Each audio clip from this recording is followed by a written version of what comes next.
Hello दोस्तों, कैसे हो आप सभी। आप सबका स्वागत है एक और नए कहानी में बादल के संग्राहक। ये कहानी पिछले वाले कहानी से भी और ही मजेदार है। इस कहानी के 2 भाग है जो कि प्रति स्टोरी में एक बेहतरीन रोमांच से भरी हुई है। आप ये कहानी जरूर देखना और लाइक, शेयर और सब्सक्राइब जरूर करना। धन्यवाद। उत्तराखंड की पहाड़ियों में बसा था एक छोटा सा गांव, मेघपुर। यह गांव अपनी हरियाली, बर्फीली हवाओं और चमकते झरनों के लिए मशहूर था, पर इसके आसमान में एक अलग ही जादू था। हर शाम सूरज के डूबते ही बादल नीचे उतर आते, पेड़ों की शाखाओं को छूते, खेतों के ऊपर तैरते और कभी-कभी घरों की छतों से बातें करते।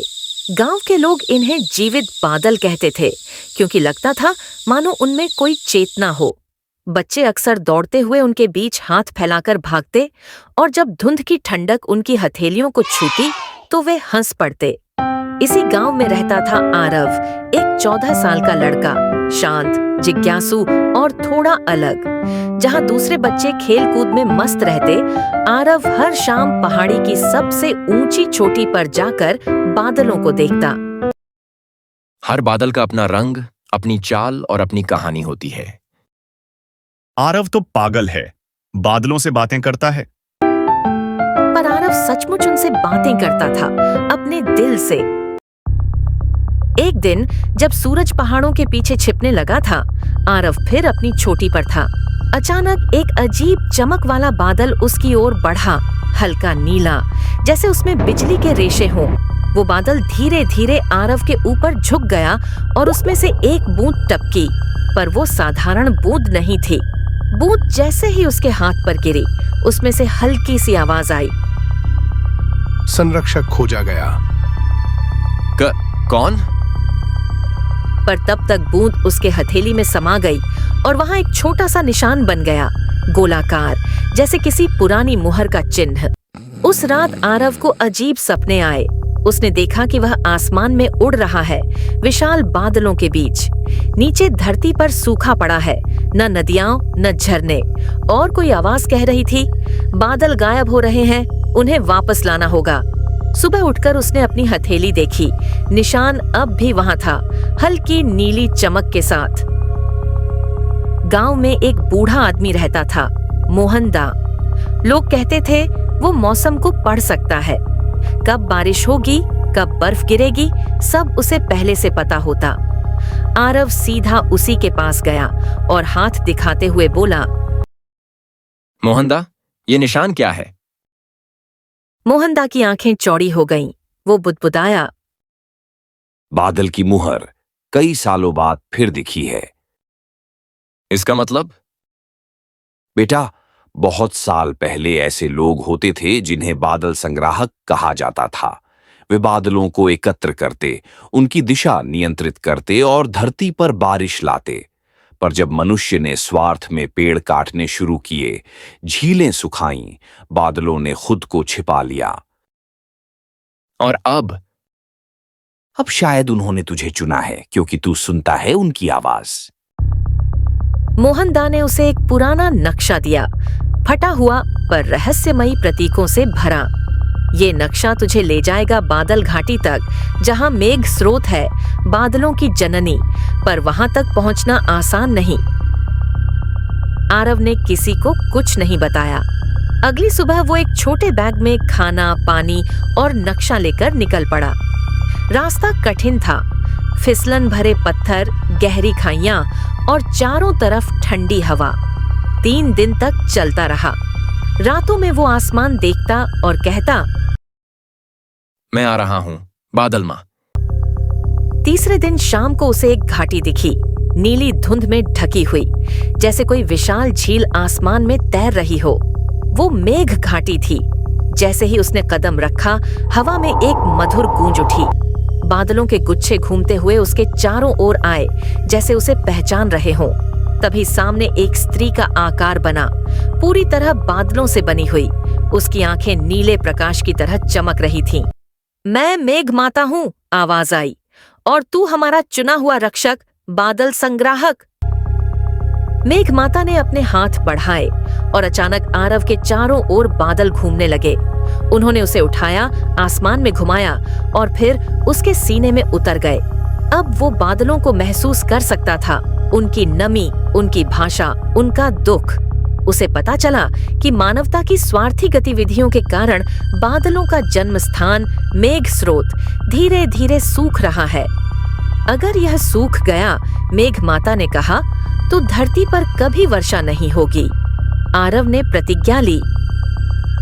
मैं हर हाल में इसे बचाऊंगा। मेघ माता ने उसे एक मेघ पात्र दिया, एक चमकता हुआ कलश जो हवा में तैरता था। इस पात्र में तू खोए हुए बादलों की आत्माएं एकत्र करेगा। जब पात्र पूर्ण होगा, मेघ स्रोत फिर से जीवित होगा।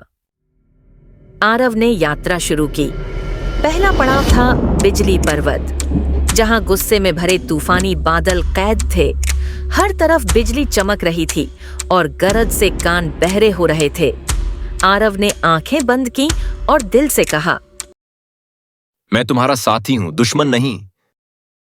धीरे धीरे बिजली शांत हुई। कुछ बादल उसके चारों ओर घूमने लगे और मेघ पात्र में समा गए। पात्र से हल्की नीली रोशनी निकली। फिर वो शुष्क मरुभूमि पहुंचा, जहां कभी बादल आते ही नहीं थे। आरव ने मेघ पात्र खोला और उसमें से नमी की लहरें बाहर छोड़ीं। कुछ ही देर में आसमान में हल्के बादल बन गए।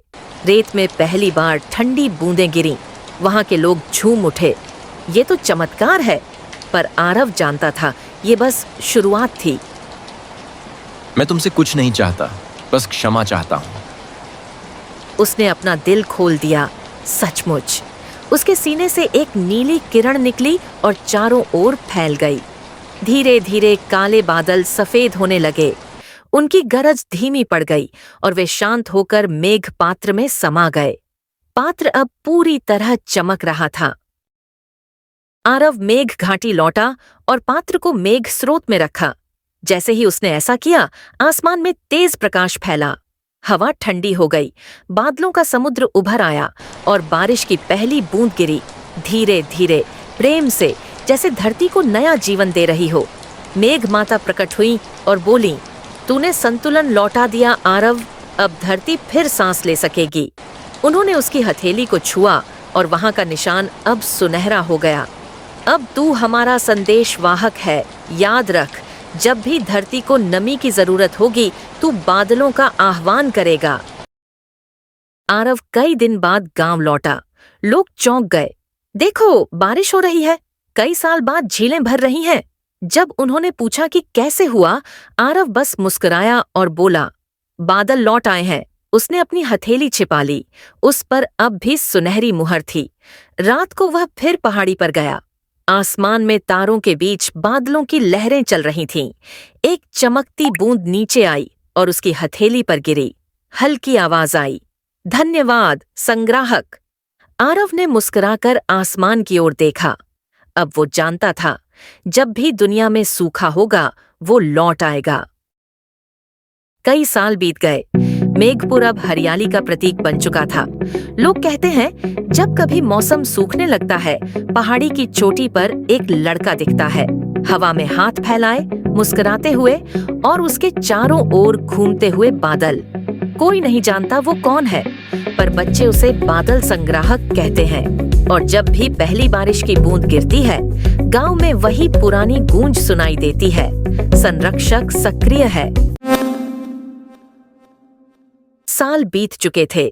मेघपुर अब एक जीवंत स्वर्ग बन चुका था।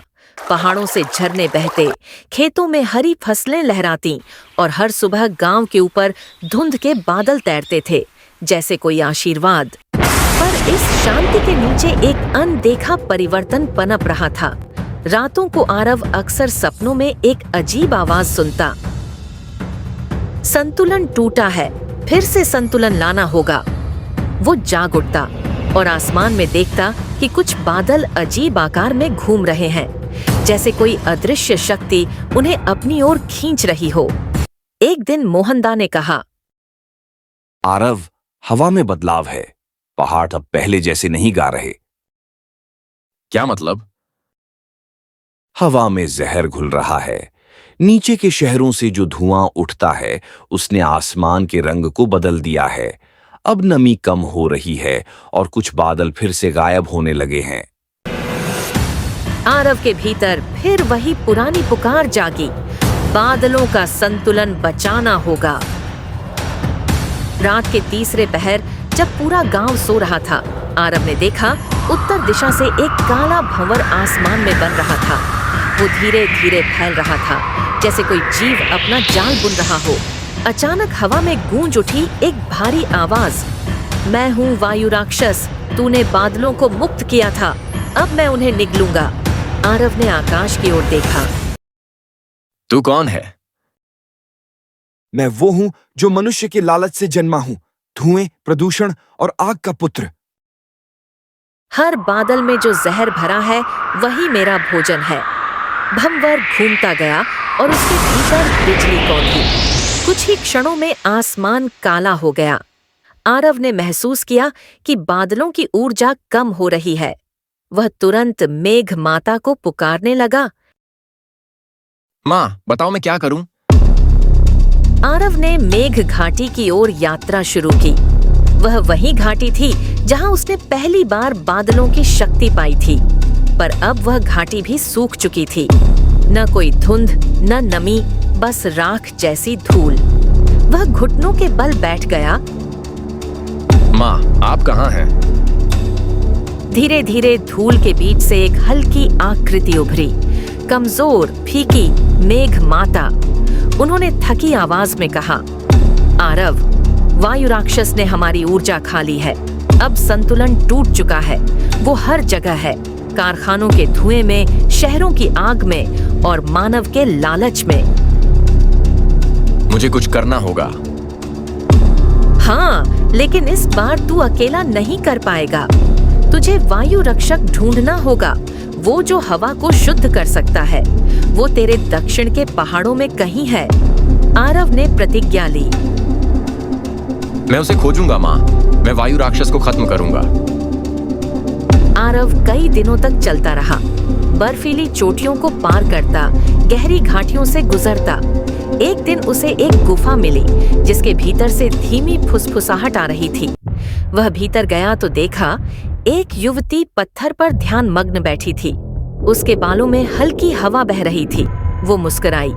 तू वही है ना, बादल संग्राहक? हाँ, तुम कौन? आरव ने उसे सब बताया, वायु राक्षस, सूखती घाटी और काले बादल। आयना बोली, तो अब हमें साथ लड़ना होगा, क्योंकि जब हवा और बादल एक होते हैं तभी वर्षा जन्म लेती है। दोनों ने मिलकर योजना बनाई। वायु राक्षस को हराने का एक ही तरीका था, प्रकृति की 3 शक्तियों को एक करना, बादल, जल, हवा, वायु और प्रकाश, ऊर्जा। पर तीसरी शक्ति कहाँ थी? एक रात दोनों पहाड़ों की ऊंचाई पर पहुंचे। वहां उन्हें एक गुफा में एक चमकता हुआ क्रिस्टल मिला। वो इतना तेज था कि आंखें झपकानी पड़ी। एक आवाज गूंजी, मैं हूँ दीप्ति, सूर्य की आत्मा। मैंने वर्षों से अंधकार में रहकर यह दिन देखा है। आरव ने हाथ जोड़कर कहा, हमें तुम्हारी मदद चाहिए। वायु राक्षस आसमान को निगल रहा है। प्रकाश बिना जल और वायु अधूरा है। यदि तुम दोनों मिलकर मेरी शक्ति को धारण कर सको तो संतुलन लौट सकता है। पर सावधान, यह शक्ति जितनी सृजनकारी है उतनी विनाशकारी भी। आरव और आयना ने सहमति दी। दीप्ति का प्रकाश दोनों के भीतर उतर गया। आरव की आंखें नीली हो गईं और आयना की सांसों से सुनहरी हवा निकलने लगी। अब वे तीनों तत्व एक थे, मेघ संघ, द क्लाउड ट्रिनिटी।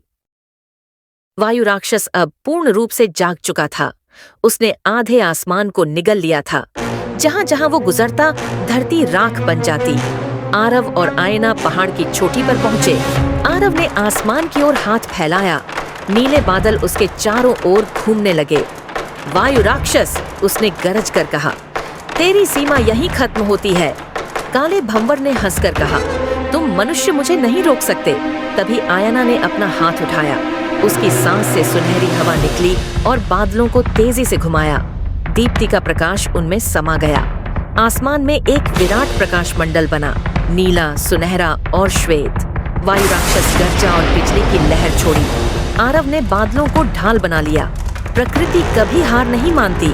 फिर उसने मेघ पात्र खोला, जो अब तीनों तत्वों से भर गया था। उसने उसे आसमान की ओर फेंक दिया। वो पात्र भंवर के भीतर फट गया और अचानक पूरी धरती पर बारिश होने लगी। बारिश नहीं, बल्कि जीवन की वर्षा। जब आरव ने आंखें खोलीं, वह फिर मेघ घाटी में था। मेघ माता फिर से सशक्त और उज्ज्वल थीं। उन्होंने कहा, तूने वो कर दिखाया जो सदियों से कोई नहीं कर पाया। अब धरती, जल और वायु फिर से संतुलित है। आईना उसके पास खड़ी थी, मुस्कुराते हुए। अब तू अकेला संग्राहक नहीं, तू संतुलन का रक्षक है। मेघ माता ने दोनों के हाथों को मिलाया और कहा, अब से जब भी धरती रोएगी, तुम दोनों को पुकारा जाएगा। आसमान में 3 किरणें उठीं, नीली जल, सुनहरी वायु और सफेद प्रकाश। वे मिलकर एक चिन्ह बनी, संरक्षण का प्रतीक। आरव जब गांव लौटा, लोग उसे देखकर चौंक गए। हर ओर नदियां बह रही थीं, हवा में ताजगी थी और खेतों में जीवन लौट आया था। भैया, क्या तुम फिर से बादलों से मिलकर आए? हाँ, और उन्होंने कहा है, जब तक इंसान प्रकृति से प्रेम करेगा, आसमान कभी नहीं सूखेगा। रात में वह पहाड़ी पर बैठा, जहां कभी उसने पहली बार बादलों को छुआ था। आईना उसके पास आई और बोली, हमारा काम कभी खत्म नहीं होगा, है ना? नहीं, आरव ने कहा। हर पीढ़ी को अपने बादल और अपनी हवा की रक्षा करनी होगी। आसमान में फिर एक हल्की बूंद गिरी। आरव ने हाथ बढ़ाया और उसमें से वही पुरानी आवाज आई, संरक्षक सक्रिय है।